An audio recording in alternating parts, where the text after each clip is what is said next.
subscribe if you haven't. Make sure you comment in your opinions, because I'm pretty sure a lot of you have a lot to say, and I'm pretty sure a lot of you would have seen a video come out from myself an hour or so ago, like a short kind of roundup in relation to this. So yeah, man, appreciative to you lot tuned in on Twitch or YouTube. Guys, please don't sell us Jorginho, I beg you. I do think everyone needs to calm down a bit, man. Like, people talking like Jorginho, some Titus Bramble, again. Yeah, it might not be a cup of tea. It might be a bit left field. It might be the latest kind of random sort of guy in terms of a scattergun approach, depending on how you look at it. Arteta allegedly has always been an admirer of Jorginho. Like, if you type his name in and go back to 2020, Arteta, for one reason or another, wanted to bring him in. And at some point, he was wanted by City, and City, obviously, Arteta was there. I'm by no means necessarily happy about it. I'm not even really sad. I think, there's no need to overreact. And I think there's no need to overly spin a positive spin on it, really and truly. Well, first thing I would say is, I'd give provided, Moses Caicedo or Jorginho flying through the doors, I'll give the club credit of whether I rate the player, whether I don't rate the player. We need bodies, getting them in. Okay, Mudryk didn't bang, one reason or another. We need to revisit why the pursuit of Mudryk, even if he was our top target, main priority, all of that jazz, why it didn't happen, because the next Mudryk that rolls around, you better get him and you better confirm it, because you're seeing what Chelsea are doing. Obviously, you made Trossard happen. Fair play. I like what Trossard's doing. I like what Trossard can bring to the table. That's cool. In terms of midfield, whether it's Caicedo, whether it's Telemans, previously, whether it's Douglas Luiz, whether it was, Danilo, Milinkovic-Savic, Benassia, anyone that we've been linked to getting a body in. We all know we rely on Granit Xhaka and Partey. Two good players for us. You lose either or, you're in trouble. We've lost El Nene. You also lose El Nene, you're in trouble, because we don't have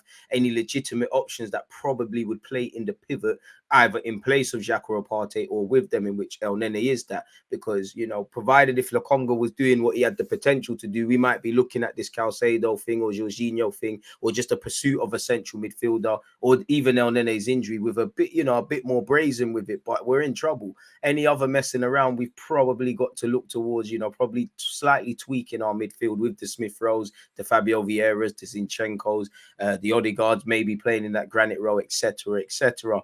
So I give the club credit for getting a body in. People are talking like Jorginho's a dud. There's a wealth of experience the man can give to this squad. He's obviously a good player. For one reason or another, he's not playing for Chelsea. Bit of a different sort of profile, but a similar profile. As I said, you can see why Mikel Arteta wanted him in 2020, allegedly, or had an interest in him. Smash the like button, people. Very good player, can help play out from the back, wealth of experience, Premier League proven, all of that jazz and whatnot. So there are plenty of plus points. As I said, you don't need to overly compensate and find necessarily making out that it's mad positive. You don't need to make it out that it's mad negative. Now, January is reactive, and we need to be reactive to things in general in football, and we need to be reactive with people in relation to obviously injuries and stuff.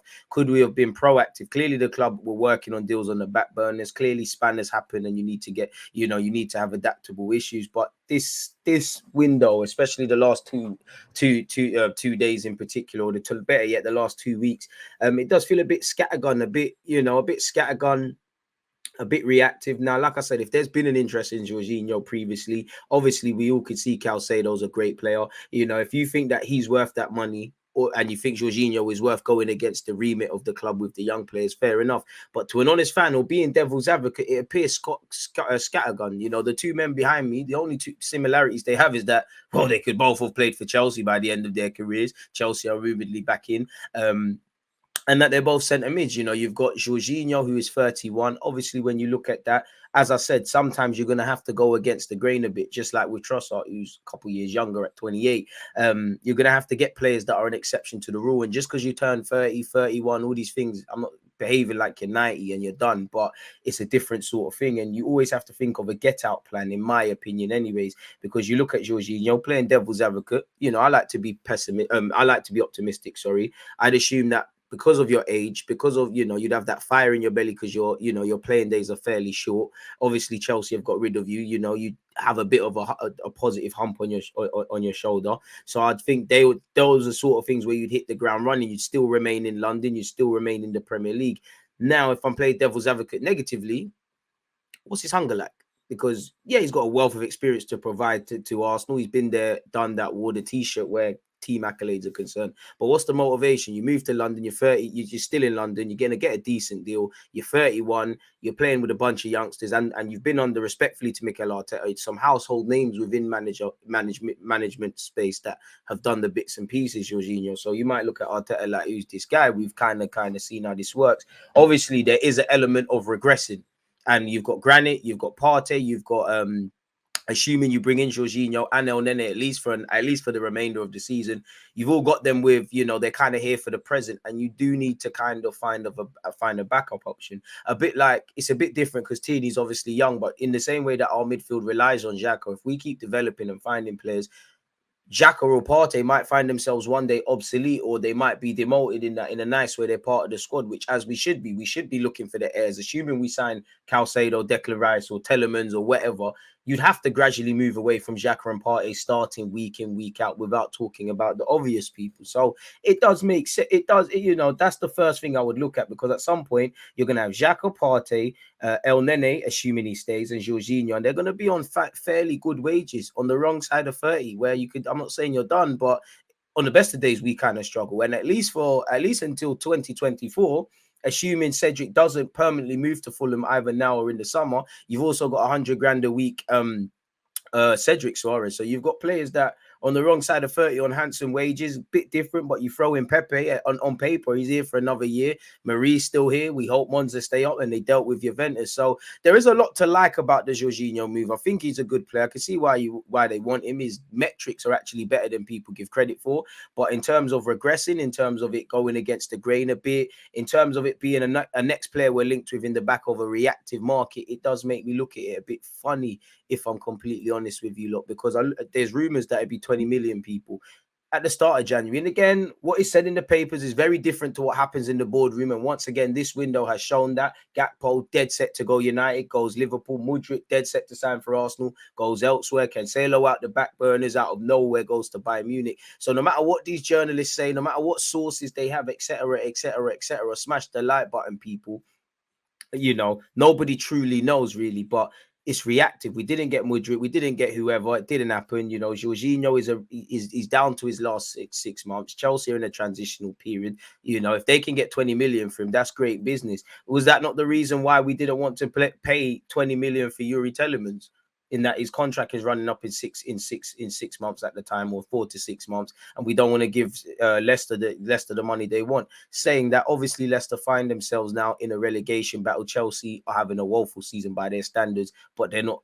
It's not that thing for them, innit? So it all depends, people. And as I said, to kind of say it, I do think in Jorginho's defense, if Arteta wants him, then I'm all for that. If it does or doesn't work, as much as I think Mikel Arteta's talent ID has been great, he's improving existing players. He's earned, I believe anyways, or at least moving into that, whoever he wants, whether we necessarily agree with it or not, all right, cool. He's not perfect. No manager's perfect. Whether he wanted to sign Lokonga or whatever, while I give praise for what you're doing with Saka and all these other guys, why aren't we seeing with Lokonga? What happened with Tavares? My point is not to catch Mikel Arteta out, just to say, things can go right, things can go wrong. Until Jorginho, assuming he signs, puts a foot wrong for Arsenal, you have to give him that luxury. But it does make you ring alarm bells, because, again, if Chelsea were to get 20-odd million for a player in the last 6 months at 31 years of age, that's been a fantastic serviceman for them. That is fantastic business from Chelsea. Obviously, off the backdrop of our reactive market and what I just said about Yuri Telemans, I'd be looking at it very funny with obviously Edu. The wages he wants, the length of contract. You'd have to pay a 20 million transfer fee and factor in his wages off the back of people that are also handing,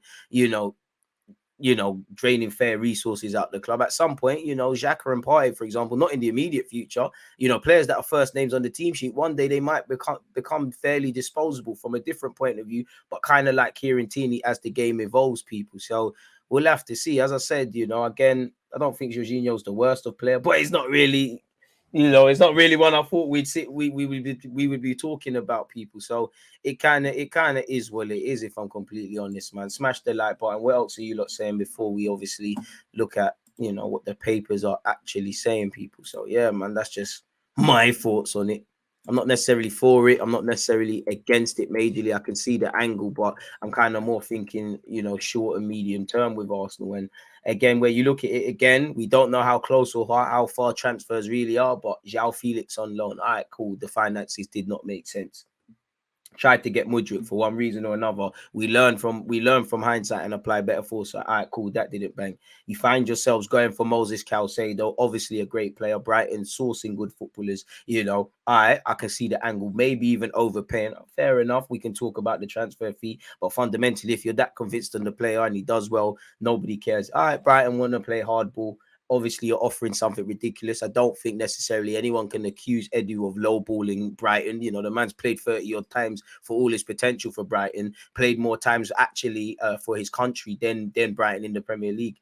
Man are saying 65, 70, 75 million, 80 million, on the last kind of week or last couple of days. Fair enough. You've convinced the player either to move to Arsenal or Chelsea or just seek pastures new from Brighton. He's got new agents. He's doing the Instagram chattings, but he's Brighton's man. He'll get his move in the summer either to Arsenal, Chelsea, or elsewhere. Probably sign a new deal if his agents are doing the right thing. So we'll have to see. But for some reason or another, that didn't happen. As I said, the market is reactive.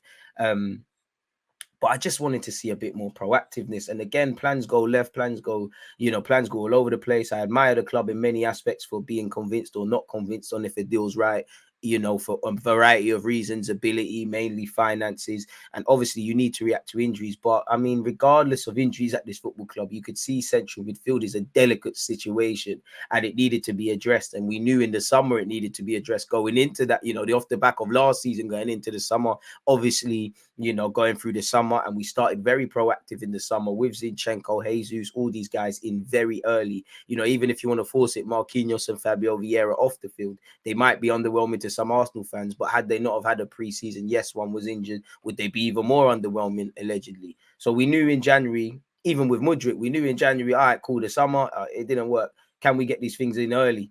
Because, it does have a hint of different. And again, you don't know what the club's doing on the back burners, but maybe they sit there and say, you know what, Jorginho, this Kirill brother that we brought in has played in midfield, and looking at it on the upside, we might have enough to get through it, and then there's some other options.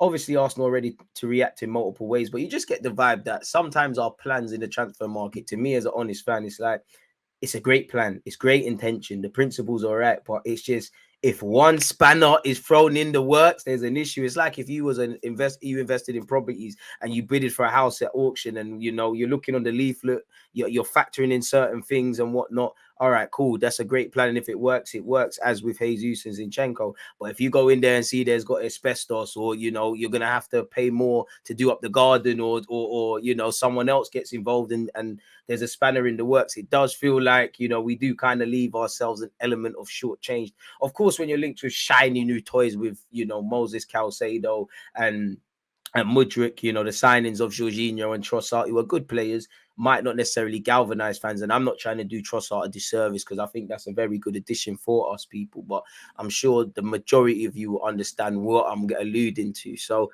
we'll have to see, man. Hopefully, Jorginho says, loyalty, I'm not going to move. Now, on a serious note, I just hope we get a midfielder in.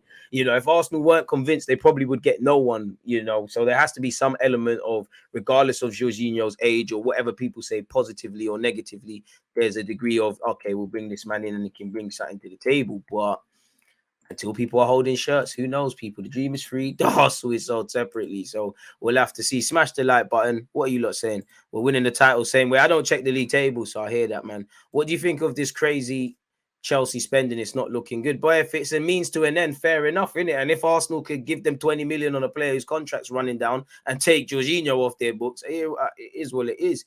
Might as well chuck more wages at Zubamendi to get him over the line. Jorginho is super meaty. Big up DG. You think Lokonga is a pivot player who needs a more defensive 6 or an 8 next to him, or do you just think he ain't that? At the moment, I don't think he's it. I hope he develops. Whether he's playing as a 6 or 8, you need to be able to, hold your own head above water, really and truly. So I'm not too sure. I can see the 6 angles, I can see the 8. I'd love for him to be able to play both. I personally think because of you lacking confidence and just defensive awareness and just look like a liability, I'd rather you play as an 8, because although Xhaka plays in the 8 and he still has to defend and do things, he's kind of been freed up of some defensive final third responsibilities per se, and I will kind of do that to him. I think he can play as a 6, but he's clearly not there to play there by himself. And where I'm at with Lokonga is obviously midfield needs to be addressed, and Lokonga should be a player we should be looking at right now and saying, you know what, boy, it don't really matter about Caicedo or this guy or that guy. We need another body, but at least we've got Lokonga. Lokonga at the very least should be third in the pecking order, in my opinion. At this moment in time, you should be in front of El Nene, respectfully to him, because the very things El Nene does when he plays complements his midfield partner, plays his position, a degree of consistency of performance is why you play ahead of him. But you should have a degree of that. You should be ahead of him, really. You should be one of the most reliable players to a degree within this remit of playing late teens to early 20s. You're 23. You got capped once for Belgium. Talked about Yaya Toure to company. Captain Anderlecht. How that worked, I don't know. I think a more confident Lokonga, you see a better player. But right now, if we're just trying to qualify for the Champions League and ensure that we get 3 points, for instance, starting at Everton, where they've got Sean Dyche and Goodison Park's a bit of a nervy one for Arsenal fans. I'm not playing Lokonga, respectfully. And I do think Lokonga has now boarded into being scapegoated now, in that people are just, as I said, if you do well, you should get praise. If you do shaky things, there should be shaky things. So yeah, I think if it continues like this and we don't see a little, when Reece Nelson came off the bench and scored his 2 goals, Saka and Martinelli and Smith Rowe taking their opportunities in the team, Eddie and Nketiah towards last season and right now at the moment in place of Jesus. If you don't get your chance and take it, then I think in the summer, it's a loan thing, man. Put you in the shop window either for Arteta to think, raw, I had you at this team and I never used you, or to say, you know what, let's just put you in the shop window for other clubs. There's 287 of you locked in, people. There's only 60 likes. You're not doing the guy a disservice, man. Is what it is.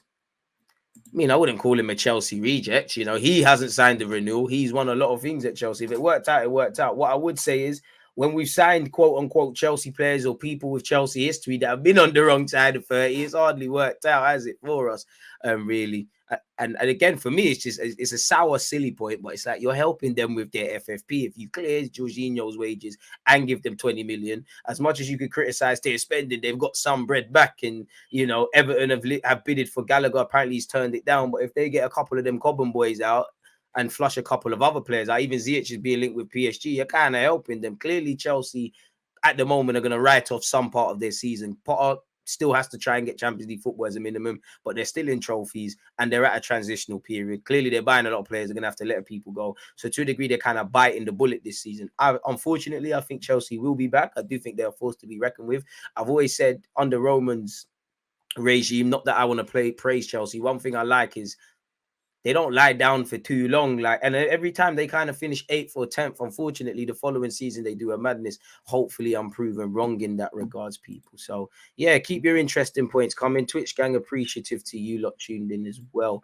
It's obvious we need a quality midfielder of Caicedo's ilk. We should offer £100 million bid and call it a day. We need to win the league, period. As long as we can improve him and take him to the next level, because for all of Caicedo's potential being the buzzword, his potential's up here. He's not up there. Well, you can't even see if he's there with the talent to be up there. He's not up there yet. So on one hand, yeah, in an ideal world, if you're not up there, you shouldn't be up there fees. We are overpaying for someone that's played 20 odd times in the league, 30 odd times for Brighton, sides for 5 million. But potential's the biggest buzzword. He's not up there right now, or he would not be at Brighton. So how do we take him there? I know, people kind of look at players like they're Superman.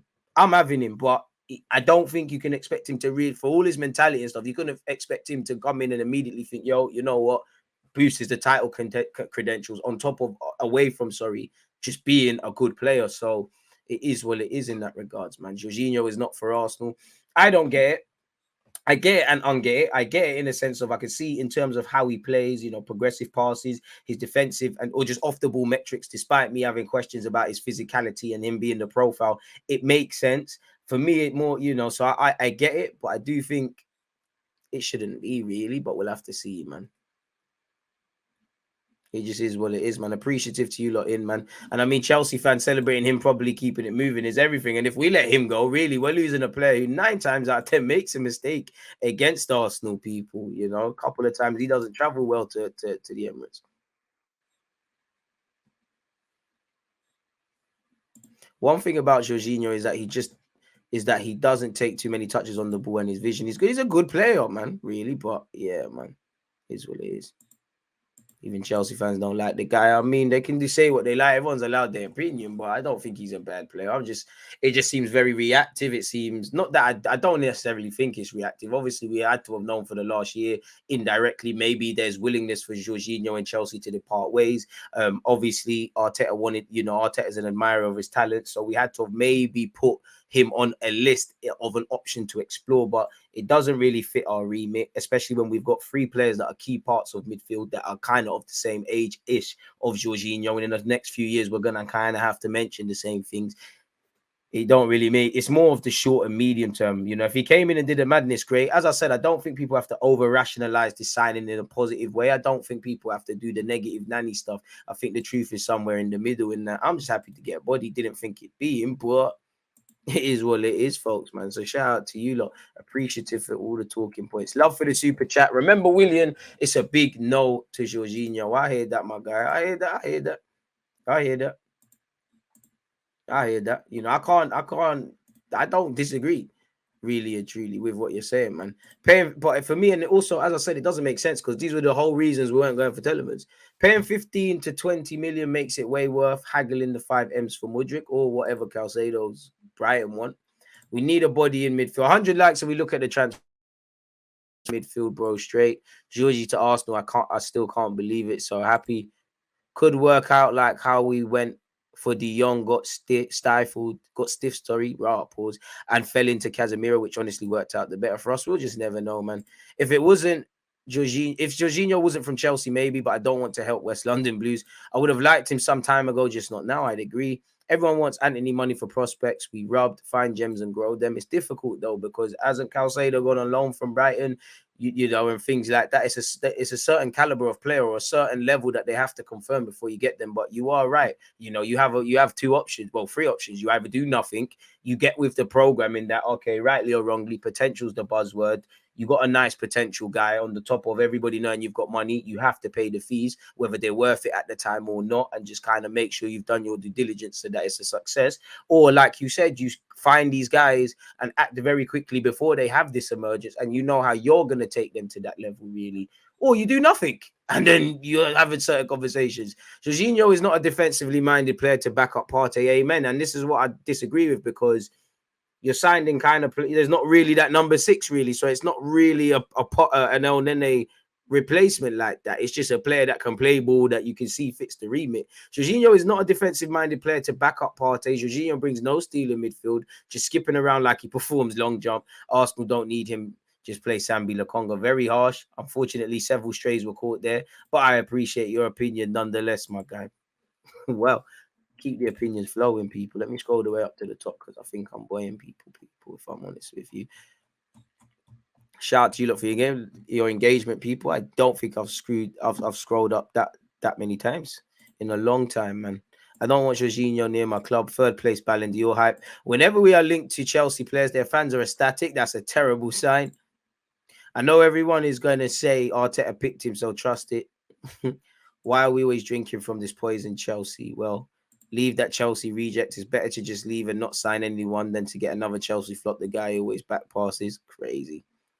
We better make sure we hold possession, because if he's in that lone DM himself with a fast transition against us, we're peed. I won't lie, DG, I'm unhappy. I hear that. Jorginho is not raw. But anyway, Jorginho is not the worst signing in the world. Still a big improvement over El Nene and Lokonga, but not good enough and could cost us the league. In terms of the skill set he's trying to play in midfield, I'm not too sure with El Nene, because then El Nene is the closest thing we get to a bit of still, if we're not talking about Partey and Xhaka in there. But, the bar's on the floor with, as you said, with Bambi, so it makes sense. Brighton wanted 80 million and we offer 75, but we'll never know, really. I hear you, I agree with you, but we're fans. We're not privy to what's actually being said and what people are reporting, because, again, it's all essentially guesswork. It's all essentially whispers to a degree. In transition, a pivot of Jorginho and Xhaka could be rough if Partey gets injured. Edu, man, can you please improve when it comes to dealing with clubs who want the money? He's better than the options we have, I reckon. Was also good in Sarri's system, so could work in Arteta's. He's an intelligent player, despite how this season has gone for him, to be honest. He's too slow, doesn't fit our high-intensity system. Nothing like Xhaka or Partey. Nah, I'm peed. Jorginho and Xhaka would be the slowest pivot in the Premier League. Bro, you lot are rough, man. Hella rough. Not trying to see another Chelsea pensioner in the team. However, he doesn't make us worse. Isn't the first time Jorginho's name has come up linked to Arsenal either. I'm not even angry we didn't get Caicedo. It's just not the one for me. Is there a possibility that Arsenal will buy Caicedo? There is, but whether we do, that's another thing. Edu might not be up for the task. What we gained for bidding 65, then 70. We all know they weren't going to accept Jorginho. Could be okay if he slots in for Europa, but not sustained, period. With Edu, I like what he's done. In the same way we ask questions, positively and negatively, I think he's done good work. But now that we're getting to that next level, in the same way, Arteta, in a nice way, he's rising to the questions being asked. The players are rising to it. Edu, I need you to be able to do that now because, when we spent money, yeah, people get things wrong. You're going to have to hold the Cedrics, the Maries, the Williams, the cancelling of Aubameyang's contract. You're going to, the Lokonga at this moment, you're going to have to hold them L's in the same way there's W's. Zinchenko, Arteta can identify the players and big up his talent ID. But once it comes to getting people over the line, the Richard Garlicks, the Vinay's, the Edu, who is now our sporting director, been given a promotion, it's these lot's jobs to dot I's, cross T's and get it done. Benjamin White, Aaron Ramsdale, all of these sort of players that we brought in have done well. And obviously it looks like we're over the line potentially with Martinelli for a new deal. Hopefully Saka and Martinelli.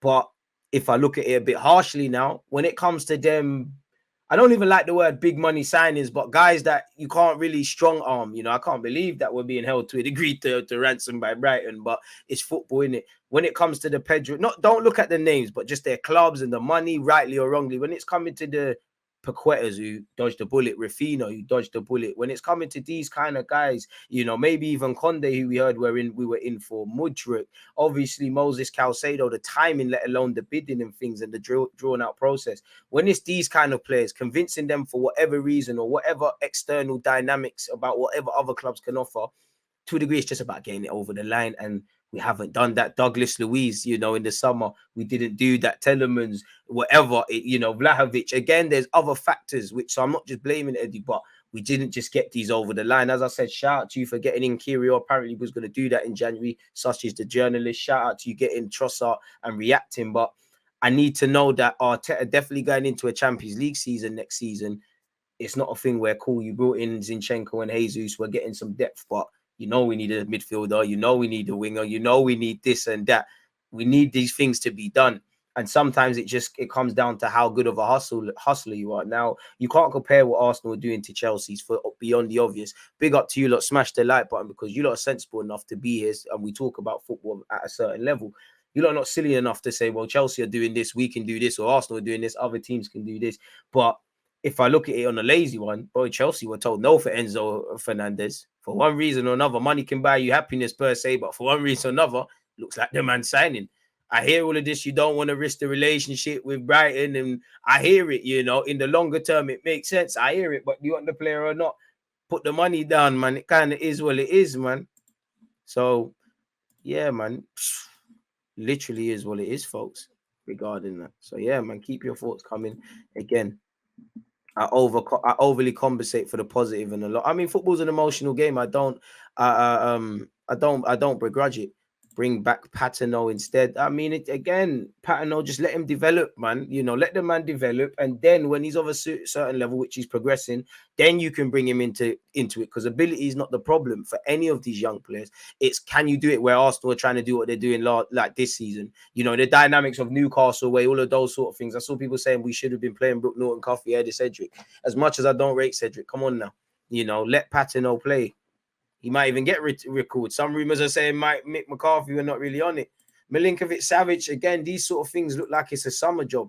Could be Jorginho until the summer when we get Rice. I mean, obviously the game has changed. So in a way, when you're on that side of 30, it could be in your best interest to keep signing short-term deals. But historically, you're 31. If someone offered you a 3-4 year deal on respectable wages, you're going to take that. You know, you're committed until your best days are behind you, sort of thing. So it's all about that get out clause, because no matter how good Jorginho does or doesn't do, if we're getting linked with Declan Rice and we show the ambition to go for Mudryk and Felix and Caicedo, whether they've worked or not, that tells me we're kind of, again, we tried as a hype. If you don't sign the players, it doesn't mean much. But we're kind of pushing out our chest. You know, we're not shopping at, well, to be fair, Aldi Lidl is getting expensive, but we're not at Aldi Lidl and food banks anymore, really getting William and that respectfully. We're looking at Harrods and Waitrose and all these M&S and all these bougie things now. So if we're doing that, you need to get over the line. Like, you need to get over the line. You know, there's many factors in life, but fundamentally life comes down to haves and have-nots. And in the football aspect, did you get the player or not? We tried only go so far. If we need, if you know, big up Jorginho, but he's not really like Partey at all, is he now, people? If we need a number 6, we can't go, hey, we tried to get Moses Caicedo and Onana and all these guys come off the bench. Just like last season, we can't go save wages, rightly or wrongly. We need a goal. It don't work like that. Savic would go for 70 M's. I mean, he's probably got one foot in the door at Juventus or them kind of clubs. And you have to assume Lazio want to go. And really, you know, Milinkovic is a great player, but 70 million for someone contracted until 2024. I hear it. Apparently, they want 15 to 20 million. Depends how long the contract will get him. And again, a bit like Brighton, Chelsea would know that we're in a position of weakness purely because El Nene's injury has just exaggerated our need for a central midfielder even more. But it's been there. We've been knowing, really and truly. Slightly even going back to the party, you know, I'm pretty sure if some of you care enough and you go back to some of my videos when the summer we signed party, I was saying you can make a case of 1 to 3 midfielders. Random thought, but what a player Saka is, his class has become normalized now. Yeah, for me, Saka's now starting to believe, yep, this ain't just a movie and a dream, and I'm not just living the boyhood dream of being a footballer. I'm actually bloody good. Like, Arsenal rely on me. Let me start being wavy. I would love to bring Charlie back, but again, I don't think it's the right thing to do at this moment in time. DG, we supposedly don't want Telemans because of his defensive inabilities, but we want Jorginho. This transfer absolutely stinks. I'd rather take no one. I hear that, but that also tells you, because like I kind of said, that we're kind of trying to find some sense of things, but it's just journalists. We don't know. And unless Edu and Arteta and everyone that's been privy to any deal we've tried to attempt / got over the line and tell us what actually happened, it's all whispers. I just saw